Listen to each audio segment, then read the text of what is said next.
नमस्कार, मैं हूं संजय शर्मा। आप देख रहे हैं 4 PM न्यूज नेटवर्क।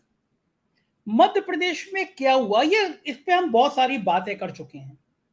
आज मैं आपको बताऊंगा कि मध्य प्रदेश में दरअसल ऐसा होने के पीछे रणनीति क्या है। एक बड़ा खुलासा करूंगा आज मैं आपके सामने। एक ऐसे शख्स को लाऊंगा जिसके सामने शिवराज सिंह चौहान ने कहा था कि गुजरात मॉडल क्या होता है। देखना है तो मध्य प्रदेश का मॉडल देखो। मतलब उस समय शिवराज सिंह चौहान खुद को प्रधानमंत्री नरेंद्र मोदी से बड़ा नेता मानते थे। शिवराज सिंह चौहान का मानना था कि देश में प्रधानमंत्री तो वही बन सकते हैं, ऐसा उनके समर्थक कहा करते थे। समय बीता, गंगा में बहुत सारा पानी बहा और जो शिवराज सिंह चौहान मोदी को निपटाने निकले थे, मोदी ने उन्हीं शिवराज सिंह चौहान को निपटा दिया। ये सारी बातें आज मैं आपको उस शख्स के मुंह से सुनवाऊंगा जिसके सामने on record on camera Shivraj Singh Chouhan ने कही हैं। मैं आज आपको उस पत्रकार से मिलवाऊंगा जो ये बताएगा कि शिवराज सिंह चौहान कौन सी बिसात बिछाना चाहते थे, जिस बिसात की भनक प्रधानमंत्री नरेंद्र मोदी को मिली और उसके बाद अब सब मान गए हैं कि शिवराज सिंह का मध्य प्रदेश से बोरिया बिस्तर बंद गया। अगला नंबर लोग कह रहे हैं वसुंधरा राजे का है। ये वो दो नेता हैं जो प्रधानमंत्री नरेंद्र मोदी से सीनियर थे, भारतीय जनता पार्टी में उनसे बड़े पद पर थे, उनसे ज्यादा ओहदा रखते थे और दोनों की मन में इच्छा थी कि वो चूंकि प्रधानमंत्री से सीनियर हैं तो प्रधानमंत्री उनके सामने थोड़ा झुक कर रहे हैं। और नरेंद्र मोदी जी की खासियत यह है, जिस नेता ने उनके कद तक आने की कोशिश करी, नरेंद्र मोदी जी ने उसका अस्तित्व ही खत्म कर दिया। काफी समय लग गया, 9 साल लग गया शिवराज सिंह चौहान को निपटाने में, लेकिन मामा निपटा दिए। मध्य प्रदेश में भारतीय जनता पार्टी के सभी नेता कहते हैं कि प्रधानमंत्री ने चाल अच्छी चली, मामा निपट गए, बारी वसुंधरा की। लेकिन बड़ा सवाल यह है कि मामा और वसुंधरा को निपटाने के चक्कर में क्या भारतीय जनता पार्टी और साहेब अपने हाथ जला बैठे हैं? क्या इन दोनों नेताओं को निपटाने के चक्कर में भारतीय जनता पार्टी 2024 में अपनी पारी खुद खत्म करने जा रही है? क्या भारतीय जनता पार्टी मध्य प्रदेश और राजस्थान में जो खेल खेलने जा रही है वो 2024 से उसको सत्ता से बाहर नहीं कर देगा? जो चेहरा था प्रधानमंत्री का, उस चेहरे में डेंट लग गया है। जो चेहरा चुनाव जिताने की गारंटी हुआ करता था, नगर पालिका के चुनाव हो, विधानसभा के हो, लोकसभा के हो, जिला पंचायत के हो, एक ही पोस्टर, एक ही चेहरा नरेंद्र मोदी। कर्नाटक में उस चेहरे पे डेंट लग गया। तमाम रोड शो हुए, तमाम सभाएं हुई, गोदी मीडिया ने कहना शुरू किया कि प्रधानमंत्री ने सीन बदल दिया, चेहरा बदल दिया, तस्वीर बदल दी। लेकिन हकीकत यह है कि कर्नाटक में 30 जगह भारतीय जनता पार्टी की जमानत जब्त हो गई और सब मान रहे हैं कि ये 2014 नहीं है जहां मोदी जी को लोग भगवान विष्णु का अवतार कहते थे।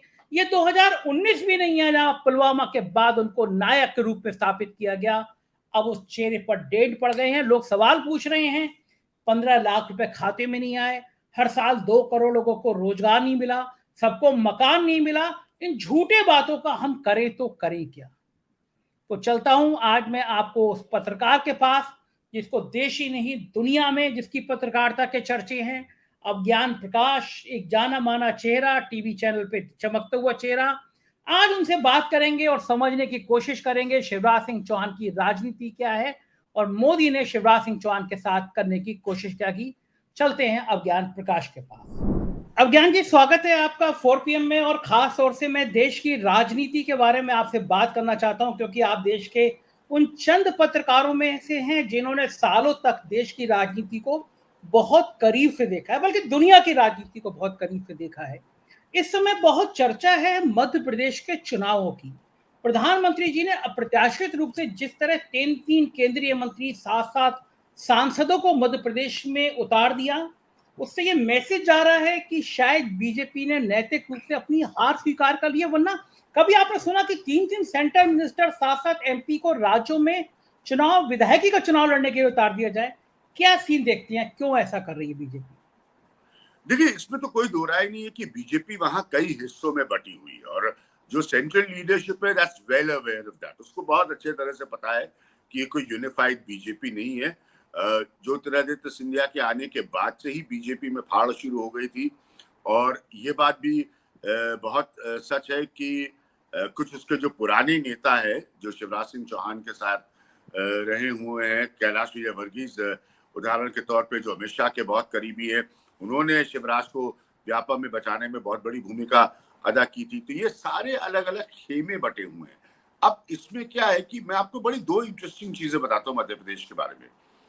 बीजेपी में जब तक वो युग नहीं आया पोस्ट कैलाश जोशी, झगड़ों का और अंदरूनी तकलीफों का, ये सबसे ऑर्गेनाइज्ड पार्टी थी भारतीय जनता पार्टी की स्टेट्स में। जो स्टेट यूनिट्स होती हैं सबसे ज्यादा ऑर्गेनाइज थी। उसके बाद आप जानते हैं शिवराज का दौर आया। शिवराज उसी दौर में, मैं बताना चाहूंगा, मुख्यमंत्री बने जिस दौर में उनको टिकट तक मिलने की दिक्कत थी। उमा भारती का झगड़ा हुआ, तमाम नौटंकियां हुई, ये सब आप जानते हैं। तो ये देखिए, मंत्री उतारना कोई नई बात नहीं है। बीजेपी खूब मंत्री उतारती है जब उसको घबराहट होती है। ये पॉइंट आपका वैलिड है कि ये घबराहट का ही नतीजा होता है। अच्छा, ना कोई मंत्री के उतर जाने से इनकी सारी ब्रांड प्रधानमंत्री नरेंद्र मोदी पर टिकी है। Modi click, they click. If Modi fails, they fail. बिल्कुल क्लियर है। मतलब इसमें कोई सिफोलॉजी भी लगाने की जरूरत नहीं है। तो मंत्री को उतारने से कुछ नहीं होता, क्योंकि उस मंत्री को आपने दिल्ली में ही नहीं कुछ बना के रखा है। तो जिसको मैंने दिल्ली में ही नहीं कुछ बना के रखा है, उसको मैं संजय शर्मा जी के दरवाजे अगर लखनऊ भेज दूं तो क्या अचीव कर लूंगा? संजय शर्मा जी तो अच्छी तरह से जानते हैं इसकी राजनीतिक हैसियत क्या है। तो दैट डजंट मैटर। अभी मेन इश्यू जो मध्य प्रदेश का है वो बिल्कुल क्लियर है कि शिवराज कितने इंटरेस्टेड है इस चुनाव। अब आज आपको मैं एक ऐसी बात बताता हूं, हाल में मैंने बताई, लोग स्तब्ध रह गए, भर गया मेरा व्हाट्सएप मैसेजेस से। सन 2012 की बात बताता हूँ संजय आपको, ठीक है? मैं एडिटर था और कोई जाता नहीं था जब भोपाल। शिवराज हमारे बहुत पुराने जानने वाले, उन दिनों के जब ये यूथ बीजेपी के लिए काम करते थे दिल्ली में। तो मैंने इनको फोन किया और कहा भोपाल आ रहा हूँ और आपका एक इंटरव्यू करूंगा। तो बड़े उत्साहित हो गए क्योंकि उनका इंटरव्यू कोई करता नहीं था, और बहुत बढ़िया उन्होंने इंटरव्यू दिया। अब ध्यान से सुनिएगा, आप बढ़िया पत्रकार हैं, जरा सुनिए ना। ये भगवान अभी कह रहे थे ना शिवराज 24 घंटे पहले। 2012 में उन्होंने मुझसे कैमरे पर कहा था, कैमरे पर, वो इंटरव्यू आज भी मेरे पास पड़ा है, कि अगर इस देश में, अब 2012 आ चुका था, 13 याद है, 13 मोदी का बिल्डअप था, 14 में तो मोदी आ ही गए। अब सियासत समझते हैं, अब सीक्वेंस को जरा समझिए। 2012 में शिवराज सिंह चौहान पहला इंटरव्यू किसी नेशनल जर्नलिस्ट को देते हुए कहते हैं कि अगर चर्चा होती है गुजरात मॉडल की तो मध्य प्रदेश मॉडल की चर्चा क्यों नहीं होती। ये रिपीटेडली शिवराज सिंह चौहान ने मुझसे कहा था, ऑन कैमरा, नॉट वंस। उसके बाद यहीं से झगड़ा शुरू हुआ। उसके कुछ समय बाद लाल कृष्ण आडवाणी और नरेंद्र मोदी को, और आडवाणी ने फिर इस लाइन को ले जाकर अपनी पब्लिक मीटिंग्स में रिपीट किया कि as equal to Madhya Pradesh is Gujarat और as equal to Gujarat is Madhya Pradesh. मेरा आज आपसे जानबूझकर ये चर्चा करने का मतलब ये था, क्योंकि आप दबंगई से चर्चा कर रहे हैं जर्नलिस्ट की तरह, ये बताना कि ये जो चुनाव हो रहा है इसकी पृष्ठभूमि क्या है, इसके टकराव की पृष्ठभूमि क्या है। सरकार तो इनकी आई नहीं थी, कमलनाथ ने तो अपनी सरकार गिराई। ब्रजेश राजपूत की किताब यहाँ पीछे पड़ी हुई है, मैंने उसका रिव्यू करके उसको दिया था ब्रजेश को।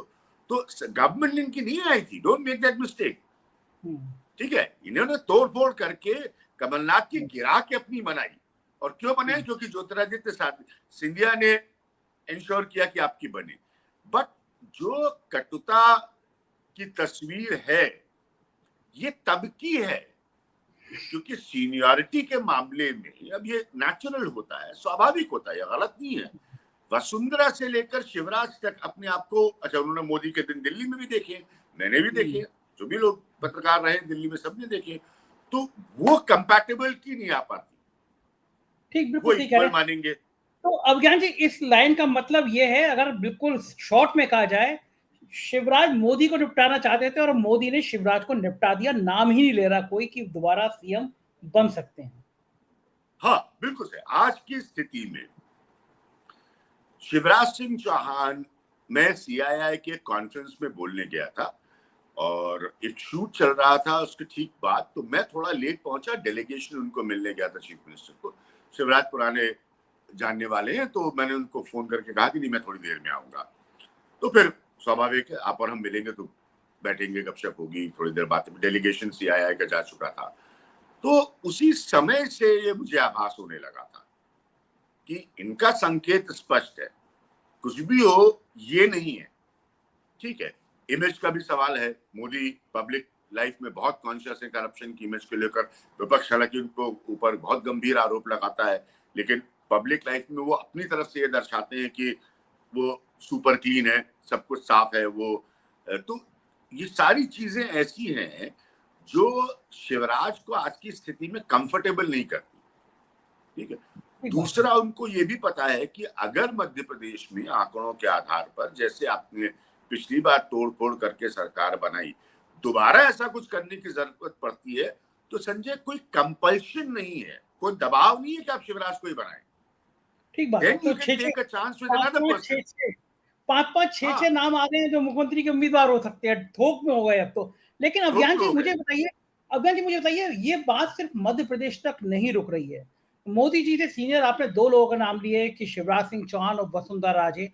जो प्रयोग मध्य प्रदेश में किया गया वो राजस्थान में भी किया जा रहा है। वसुंधरा राजे को डिक्लेयर नहीं किया जा रहा है, वसुंधरा राजे के राइट हैंड दलित नेता को पार्टी से निकाल दिया जा रहा है, वसुंधरा की नाराजगी की खबरें आ रही हैं। मोदी जी ये मध्य प्रदेश और राजस्थान में इतना खतरा मोल क्यों ले रहे हैं? देखिए, मोदी जी हो या बीजेपी हो, मैंने पहले भी कहा, अब वो उनका पॉजिटिव है, उसकी आलोचना भी हो सकती है और होनी भी चाहिए, कोई इसमें ऐतराज नहीं है। लेकिन मैंने जैसे आपसे थोड़ी देर पहले कहा, एवरीथिंग इज ब्रांड मोदी। ठीक है, अब ये बड़ी अजीब सी विडंबना है कि इलेक्शंस भी जिताने के लिए राज्यों में प्रधानमंत्री को इतनी मौजूदगी देनी पड़ती है। वो प्रधानमंत्री है, देश के प्रधानमंत्री है। ठीक है, उनका प्राइमरी जॉब अपनी पार्टी को इलेक्शन जिताना नहीं है, वो तो है, बट उसके अलावा वो देश के प्रधानमंत्री है। लेकिन अब यथास्थिति ऐसी है कि जैसे मैंने सीधा सीधा ब्लंटली साफ साफ कहा, आप सारे आंकड़े उठा के देख लीजिए, सब रिसर्च अपने स्टाफ से मंगा कर देख लीजिए, जहां मोदी जी नहीं चले, मतलब इतना सरल है कि जहां उनकी सभा नहीं चली वहां बीजेपी नहीं चली। As simple as that. कोई इसमें आपको पॉलिटिकल एनालिसिस करने की जरूरत नहीं है। दैट मीन्स इसका अर्थ ये हुआ कि आपने राज्य की लीडरशिप को इतना कमजोर बना दिया इन टर्म्स ऑफ इमेज कि भाई जो भी मुख्यमंत्री है, कि जब तक आप आकर प्रॉमिस नहीं करेंगे, जब तक मोदी जी आकर ये नहीं कहेंगे कि मैं मोदी कह रहा हूं, people will not believe you, लोग आपका यकीन नहीं करेंगे। उत्तर प्रदेश का चुनाव आपको अच्छे से याद है, मेरे हिसाब से मैंने साफ साफ कहा है और मैं आलोचक भी पहले रहा हूं कि अखिलेश यादव ने मुलायम सिंह की गैर हाजिरी में बहुत अच्छा चुनाव लड़ा।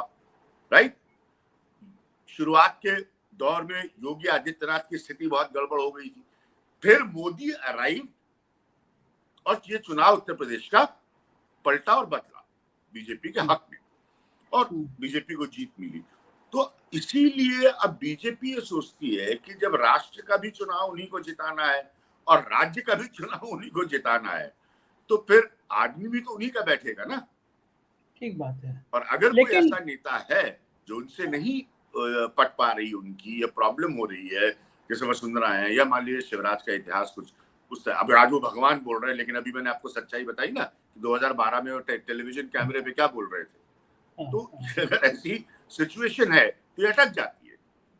लेकिन अभिज्ञान जी, अगर ये चेहरा है जो जीत की गारंटी देता है, नगर निगम के वार्ड में भी मोदी जी, विधानसभा में भी मोदी जी, लोकसभा में भी मोदी जी, ब्लॉक प्रमुख के चुनाव में मोदी जी, कर्नाटक में मोदी जी फेल हो जाते हैं, इतने रोड शो, इतनी जनसभाएं, 30 जगह पे बीजेपी की जमानत जब्त हो जाती है, इस समय जो रिस्क ले रहे हैं मध्य प्रदेश में भी चेहरा मोदी जी, अगर सरकार बदल जाती है जिसकी संभावना लग रही है, तो लोकसभा चुनाव 5-6 महीने बाद है, तो उस चेहरे पे डेंट पड़ेगा। जो उम्मीद लग रही है मध्य प्रदेश राजस्थान में नाजुक है मामला। अगर इन छत्तीसगढ़ में तो एक तरफा ही मैं मानूंगा चुनाव, वहां पे चुनाव नहीं है। लेकिन मध्य प्रदेश और राजस्थान में बीजेपी अगर सत्ता गंवा देती है तो माना जाएगा कि ये जो चेहरा चमकता हुआ है इस बार उस चेहरे पे डेंट है। तो क्या बीजेपी पूरे देश में इस चेहरे को, इतनी चमक को कामयाबी से सत्ता तक पहुंचा पाएगी? बहुत अच्छा सवाल है आपका और 100% सही है आपका आकलन कि कर्नाटका देख लीजिए। मैंने अभी थोड़ी देर पहले कहा, क्या कहा आपसे, मैंने यहाँ तक कहा, इतनी स्पष्टता कहा कि जहां रैली फेल हो जाती है वहां बीजेपी फेल हो जाती है, अगर मोदी जी की रैली फेल हो गई। अब मैंने ये प्रश्न किसी से पूछा जिनको मैं गंभीर मानता हूँ राजनीतिक विश्लेषक के तौर पर, तो मैंने कहा भाई मोदी जी बहुत बुद्धिमान व्यक्ति हैं, अमित शाह बहुत बुद्धिमान व्यक्ति है, सियासत को समझते हैं। मैंने अपनी किताब में अमित शाह की तारीफ तक में लिखा है कि कैसे वो गुजरात से आकर महासचिव बनकर उन्होंने उत्तर प्रदेश में कुछ समझा और इतनी जल्दी इतनी बड़ी जीत हासिल की। जहां पर जिसका ड्यू देना चाहिए वो जरूर दिया जाना चाहिए मेरे हिसाब से। जैसे राहुल गांधी ने यात्रा करके अपनी पूरी छवि बदली, वरना हम सब जानते हैं, और आज 6 से 7 महीने हो गए कोई राहुल गांधी को पप्पू नहीं कह रहा है कहीं, वरना आपको तो याद है ना 6-6 घंटे में लोग उसको पप्पू कहते थे राहुल गांधी को। तो पूरी आप वो स्ट्रैटेजी पॉलिटिकली चेंज करते हैं ना। अब आपका उत्तर मुझे उस विश्लेषक ने दिया और उन्होंने कहा कि चूंकि आपने आहिस्ता आहिस्ता 2014 के बाद ये डिजाइन बनाई, it's part of a design, you create a campaign, आप एक कैंपेन तैयार करते हैं। मैं विज्ञापन की दुनिया से भी जुड़ा रहा हूं, और एक डिजाइन बनाई कि भाई 4 PM है तो संजय शर्मा जी है, माफ करिएगा, ठीक है, जब तक कि आपके नीचे 4 लोग और ना आ जाएं जो आपके 4 PM की ब्रांड से आइडेंटिफाई हो। तो आपने पूरी डिजाइन ही ऐसी बनाई कि मोदी है तो मुमकिन है, फॉर एवरीथिंग। सो जब आपने ये कर दिया तो मोदी ही होंगे और नामुमकिन भी होगा। सही बात है, बिल्कुल सही, क्योंकि और तो कोई है ही नहीं ना भाई। इलेक्टोरल बैटल्स को अगर आप देखिए, चुनावी जंग को अगर आप देखिए, तो उसमें तो अमित शाह भी नहीं, ठीक है, क्योंकि वो जो क्राउड पुलर है, वोट पुलर है, वो तो सिर्फ नरेंद्र मोदी है। तो जब आप एक पोजीशन ऐसी क्रिएट कर देते हैं, तब आपकी 100, आप सचिन तेंदुलकर को, मैं हमेशा क्रिकेट की एग्जांपल्स देता हूं क्योंकि लोगों को समझ में आते हैं, महान खिलाड़ी, और पूरी टीम उनकी तरफ देखती थी, देश उनकी तरफ देखता था। लेकिन ये मत बोलिए कि उनके पीक पे के युग में सहवाग भी थे, गांगुली भी थे, द्राविड भी थे, लक्ष्मण भी थे, ऐसे ऐसे बैट्समैन थे जो in any case world class थे। तो उनके बीच में सचिन थे और वो वर्ल्ड क्लास थे। अभी ये टीम में प्रॉब्लम क्या है कि यहाँ पे सिर्फ एक है, तो रिस्क भी उन्हीं को लेना है, और अगर जीत होती है तो इसमें कोई दो राय नहीं कि सारा सहरा ही उन्हीं को जाएगा। तो बीजेपी जिस तरह की पार्टी होती थी, जो हम लोगों ने देखा बाबू जी अटल जी के समय में, जो स्ट्रक्चर्स होता था, जो सेकेंड लेवल के नेता तैयार होते थे, उसके बाद राज्यों में नेता तैयार होते थे, वो सारी चीजें बदल गई ना। कहाँ है येदुरप्पा? येदुरप्पा थे तो बीजेपी कहाँ थी कर्नाटका में? इस बार नहीं थे तो कहाँ है? यही चीज इनकी प्रॉब्लम है, बट यही इनका प्लस भी है और यही इनका माइनस भी है। अज्ञान जी, एक लंबी लिस्ट है, गडकरी से शुरू होती है, राजनाथ और शिवराज सिंह चौहान, वसुंधरा राजे, योगी आदित्यनाथ, ये सब माना जाता है कि ये वो लोग हैं जो ये इनके एक समर्थक या इनके करीबी या इनका राजनीतिक आकलन करते हैं। तो अगर बीजेपी 300 पार गई तो इनके भविष्य के लिए खतरा है, और अगर एनडीए की सरकार बनती है 200 200 तक बीजेपी आती है तो इनका भविष्य उज्जवल है। आपको क्या लगता है कि बीजेपी अब तमाम बातें, उस चेहरे के ऊपर सवाल खड़े होने लगे हैं जो 2014 का चेहरा था जिसको लोग भगवान विष्णु का अवतार बताते थे, 2019 का चेहरा था जिसको बाद में जेपी नड्डा देवताओं का देवता कहते थे, लेकिन अब उस चेहरे पे सवाल होते हैं कि इस चेहरे ने कहा था कि हर साल 2 करोड़ रोजगार देंगे, इस चेहरे ने कहा था 15 लाख खाते में आएंगे, इस चेहरे ने कहा था 2022 तक सबके छतों घर पे सरकारी मकान होगा, मतलब आपको अपना मकान मिल जाएगा। तमाम एक बड़े बड़े वादे किए गए थे और लोगों ने कहा कि मोदी की गारंटी मतलब अब झूठ की गारंटी हो गई है। ये जुमले अब लोग कहने लगे। हम लोग गांव में जाते हैं, मैं खुद गया हूं तो मैंने देखा है 2014 और 19 वाला चेहरा अब कहीं ना कहीं डेंट पड़ने लगी है। इस डेंट पड़े चेहरे से बीजेपी कितने तैयारी के साथ चुनाव में आ पाएगी, और क्या लग रहा है सरकार अगर बनाने की स्थिति आएगी तो बीजेपी की देख रहे हैं आप अभी तो, हालांकि समय, या फिर एनडीए की, या फिर इस बार इंडिया गठबंधन की? नहीं देखिए, सरकार 24 में किसकी बनेगी इस पर मैं कोई टिप्पणी मना कर देता हूं करने से, क्योंकि आपने खुद ही पहले एक बहुत बहुत अहमियत वाला पॉइंट रखा। ये वाले राज्य के चुनाव बहुत अहमियत रखेंगे। हालांकि बीजेपी कहती है कि राज्य के चुनाव पहले भी हम हारे और लोकसभा जीते हैं, लेकिन 14, 19, 24 नहीं है।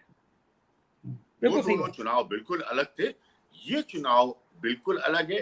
डेंट पड़ने वाला पॉइंट मैं 100% आपका मानता हूं, क्योंकि निर्भरता पूरी तरह इसी एक चेहरे पर है। दूसरी चीज ये भी है कि जनता अपने आकलन से अपने डिलीवरेबल को काउंट करती है कि हमें क्या मिला, ये उसका अपना आकलन होता है। हिंदुस्तान का इतिहास गवाह है, बड़े से बड़े नेता, बड़ी से बड़ी सरकारें रौन दी गई है, गिरी नहीं है, रौन दी गई है। छोटे छोटे कॉम्बिनेशन ने मिलकर रौन दिया है। ये तो इतिहास है हमारा 70s ऑनवर्ड्स। आप ये जान के चलिए, ये जितने लोग कार्यक्रम सुनते हैं देखते हैं वो जान लें कि 80 वाली सरकार, सॉरी राजीव गांधी वाली सरकार के बाद इस देश में 2014 में पहली बार मेजॉरिटी की सरकार आई है, सिर्फ कोएलिशन चला है। आप समझे, तो इस देश का इतिहास गवाह है। तो ये जजमेंट तो ना मैं कर सकता हूं यहाँ बैठे, ना आप कर सकते हैं, और ना कोई पत्रकार कर सकता है, क्योंकि जनता के मन में क्या चल रहा है वो देख रही कि मेरे प्रोमिसेस डिलीवर नहीं हुए, 15 लाख रुपए आए नहीं आज तक, मुझे महंगाई से कोई निजात नहीं मिली, रोजगार मेरा वैसा हुआ नहीं, कोरोना के हाल में लोग पैदल चल चल के आ रहे हैं मुंबई से, गुजरात से। ये एम्प्लॉयमेंट की जेनरेशन की स्कीमें बताई गई उत्तर प्रदेश में। आपके पास कोई इंडिपेंडेंट आंकड़ा हो तो जरा मुझे बताइए कि कोरोना के बाद कितने लोगों को अपने गांव देहात में, अपने छोटे कस्बे में ही जॉब मिल गई उत्तर प्रदेश में। कोई ऐसा डाटा है? नहीं है ना। एक सेपरेट कमीशन बनाया गया था, मैंने अपनी किताब में भी उसके बारे में मेंशन किया है। तो ये एनालिसिस लोग खुद करेंगे, इसमें कोई गलत फहमी कोई ना रखे, ना कोई किसी के मिनिस्टर के जाने के भाषण देने से कुछ फर्क पड़ जाएगा। ये ठीक वैसे ही जैसे उस दिन मैंने आपसे कहा था कि एक सिलेंडर आ गया, दूसरा कहां से भरोगे। ठीक है, रेट ऑफ इन्फ्लेशन सब जानते हैं, इकोनॉमी आपकी इन्फ्लेशनरी है। चलो ये अंग्रेजी के शब्द गांव देहात वाला नहीं समझे, ये तो समझेगा ना कि जेब खाली हो गई। बिल्कुल समझ रहा है, पूरी तरह समझ रहा है। अरे अब ज्ञान की सिलेंडर गांव में जाओ तो लोग अपने घर ले जाते हैं, कहते हैं ये रखा है सिलेंडर, एक बार के बाद दोबारा भरवाया ही नहीं। लोग कहते हैं कि भैया इधर सिलेंडर में तुम सब्सिडी अनाज दे रहे हो, उधर पेट्रोल डीजल महंगा हो गया कर दिया है, हमारे घर की महंगाई बढ़ गई है। तो अब वो जनता नहीं रही जो आपके पास। लेकिन अब ज्ञान जी एक सवाल और है कि भले ये बड़ी बड़ी ज्ञान की बातें ना सीखती हो आप, बड़ी आर्ट मैं भाषण सुन रहा था कि हमारे हाईवे बन गए, हमारी 5वें नंबर की अर्थव्यवस्था बन गई। गांव में आपको खाने को क्या मिल रहा, महंगाई क्या, इसके अलावा एक बड़ा मुद्दा और है, और मैं कहूंगा वो सबसे बड़ा मुद्दा बनता जा रहा है, वो है जाति का खेल है, मंडल बनाम कमंडल का। बिहार ने जो जाति जनगणना की आग लगाई वो आग पहुंचने लगी है। यूपी बिहार खास तौर से उस आग से ग्रसित है। सनातन धर्म पे बहस के बाद दलितों में, पिछड़ों में सवाल उठने लगा है। घोसी का नतीजा इस बात की गवाही दे रहा है कि जहां 2 डिप्टी सीएम, जहां 20 से ज्यादा मंत्री, आरएसएस के 3000 से ज्यादा वर्कर, 50 विधायक और करोड़ों रुपए खर्च करने के बाद 42,000 से चुनाव हारे, दलितों और पिछड़ों, ये की ऊंची जाति भी इंडिया गठबंधन यानी सपा में चली गई। इसका मतलब यह है कि जो मंडल बनाम कमंडल है, राम मंदिर के बाद जो ग्लैमर है, बीजेपी के अंदर चर्चा होने लगी कि हो सकता है मोदी जी अयोध्या से लड़ जाएं, ये जो सब बातें चल रही हैं, आपको क्या लगता है मंडल बनाम कमंडल अगर हो गया तो कौन भारी पड़ेगा, और हो पाएगा या नहीं हो पाएगा? मंडल, सीधा जवाब दे रहा हूं, आप इतिहास गवाह है। चलिए ये भी, आप मेरी किताब आइएगा, आपको किताब की कीमत लेके दूंगा, फ्री में किसी को नहीं देता किताब। और तो आप उदाहरण देख लीजिए ना, 92 में बाबरी मस्जिद का डिमोलिशन हुआ, 93 के चुनाव में क्या हुआ, मुलायम सिंह मायावती साथ साथ आए, कल्याण सिंह जो कि उस समय, मतलब उस समय ऐसा लगता था हम लोगों को कि हिंदू राष्ट्र बन गया और चारबाग रेलवे स्टेशन से स्टेशन रोड की सड़कें कैसी नजर आती थी, याद है आपको? लेकिन अंत में क्या हुआ? मुलायम सिंह मायावती साथ आए, यानी कि ओबीसी प्लस दलित, यादव प्लस दलित। आप नतीजा देख लीजिए। उसी के बाद से तो ये बहस शुरू हुई कि बीजेपी ऑन इट्स ओन, बड़ी गहरी चिंतन का विषय है, लोगों ने बहुत चिंता बीजेपी ने की है। BJP on its own can not do it. तभी आपको 14 के बाद जो सफलता नजर आ रही है वो ओबीसी के हिंदुआइजेशन से नजर आ रही है, ओबीसी के हिंदू बनकर बीजेपी को वोट देने से नजर आ रही है। इसीलिए मैं बिल्कुल हतप्रभ हूं। अभी तक मेरी समझ के बाहर है कि इन्होंने महिला आरक्षण में ये गलती कैसे कर दी। सबसे पुराने डिबेट के इशू को क्यों नहीं एड्रेस किया? यही तो इनका टर्निंग पॉइंट इशू है। वरना आप सिर्फ उत्तर प्रदेश के अगर नजरिए से देखें, पूरा देश छोड़ दें। और बहुत सही प्रश्न पूछा आपने मंडल का, तो हर बार अगर मंडल की ताकतें जुड़ी हैं तो वो जीती है। बिल्कुल बात है। 14 के बाद वो टर्न अराउंड हुआ क्योंकि वही बैकवर्ड हिंदू बनकर बीजेपी की तरफ गया। यही से सारा मसला जो है बना। और छोटी छोटी पार्टियों की अलायंसेस को स्टिच किया अमित शाह ने, छोटी पार्टियों की, इसीलिए जाति इतनी इंपॉर्टेंट है। तो मेरा मानना बिल्कुल स्पष्ट है कि इनको ये बात ध्यान में रखकर चलनी पड़ेगी। घोसी के चुनाव का जो आपने दारा सिंह के हारने की जो बात आपने की है, ये चुनाव मतलब ईस्टर्न यूपी को देखते हुए, क्योंकि वहां से ईस्टर्न यूपी से केशव मौर्य आते हैं, ईस्टर्न यूपी से योगी आदित्यनाथ आते हैं और ईस्टर्न यूपी से खुद नरेंद्र मोदी आते हैं। मुख्यमंत्री, उप मुख्यमंत्री और देश के प्रधानमंत्री उसी जगह से आते हैं, ईस्टर्न यूपी से आते हैं। तो ये छोटा मैसेज कैरी नहीं करता। ये दिल्ली के पत्रकार यहाँ बैठे नहीं समझ पाए, आप और हम समझेंगे, हम यूपी के रहने वाले हैं, लेकिन ये छोटा मैसेज कैरी नहीं करता। क्यों आपके प्रति इतना रिएक्शनरी हो जाए कोई? तो ये एक सेंस है जो मुझे 100% मालूम है कि जो लोग उत्तर प्रदेश से ताल्लुक रखते हैं, रिश्ता रखते हैं, समझते हैं, उसकी बारीकी जानते हैं, वो जरूर इस पर पैनी नजर बनाकर रखेंगे। याद रखिए, बीजेपी का सब कुछ यूपी पे निर्भर करता है और किसी राज्य पर नहीं। ये लाइन पर आज भी यूपी पर ही निर्भर करता है। आज भी 60 सीट प्लस की पार्टी है बीजेपी उत्तर प्रदेश में। बिल्कुल ठीक कह रहे हैं। आखिरी सवाल अज्ञान जी, पिछले दिनों में या पिछले 6 महीनों में और आने वाले 6 महीनों में अगर मैं आपसे ये सवाल करूं कि मोदी बनाम राहुल किसका कद घटा है और किसका बड़ा है, तो आपका क्या मानना होगा? घटने वाले पॉइंट पर तो बहुत बहस होगी, ठीक है, क्योंकि बहुत ऑपोजिशन, पहली बार विपक्ष आक्रामक हुआ है, लोगों ने मोदी के खिलाफ बोलना शुरू किया है, लोग चर्चाएं करते हैं, भक्तियता में, पता नहीं ये सही हिंदी शब्द है नहीं, लेकिन भक्तिकरण में कमी आई है। फर्क जो बड़ा आया है कि कौन नीचे आया और कौन ऊपर गया, तो नीचे आने वाला तो विषय है बहस का, ऊपर जाने वाले में कोई बहस नहीं है, और वो है राहुल गांधी। बिल्कुल ठीक कह रहे हैं। एक ऐसा व्यक्ति जिसको नॉन सीरियसली लिया जा रहा था इंडियन पॉलिटिक्स में, रिलक्टेंट पॉलिटिशियन कहा जा रहा था, उसने एकदम से अपनी पोजीशन भारत जोड़ो यात्रा से उन्होंने तब्दील की है, इसमें कोई दो राय नहीं। शुक्रिया अज्ञान जी, राजनीति को इतने सरल तरीके से हमको समझाने के लिए बहुत बहुत धन्यवाद, इतना समय देने के लिए शुक्रिया, थैंक यू। तो ये तो अज्ञान प्रकाश, राजनीति का बहुत सही चित्रण किया।